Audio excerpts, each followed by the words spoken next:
పాటించవలసినటువంటి తుద ప్రసంగం కృష్ణ పరమాత్మది. దీని తర్వాత ఇంక వారు మాట్లాడలేదు. అందుకని ఇది లోకాన్ని ఉద్ధరించడానికి ఉద్ధవుణ్ణి అడ్డుపెట్టి చెప్పారు. నేటికి 7వ రాత్రి కలియుగ ప్రవేశం జరుగుతుంది. 7వ రాత్రి లోపల ద్వారకా పట్టణాన్ని సముద్రం ముంచెత్తేస్తుంది. సముద్ర గర్భంలోకి ద్వారక వెళ్ళిపోతుంది.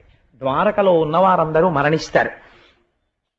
తదనంతరం కలియుగం ప్రవేశిస్తుంది. కలియుగం ప్రవేశించగానే మనుష్యుల యందు 2 లక్షణాలు బయలుదేరుతాయి. ఒకటి అపారమైనటువంటి కోర్కెలు, 2 విపరీతమైనటువంటి కోపం.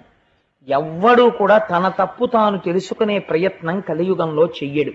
ప్రతి వాడికి కోపమే, ప్రతి వాడికి కోర్కెలే. కోర్కెల చేత, అపారమైనటువంటి కోపము చేత తమ ఆయుర్దాయాన్ని తాము తగ్గించేసుకుంటారు. కోపము చేతని, అపారమైన కోర్కెల చేతను తిరగడం వల్ల వ్యాధులు వస్తాయి.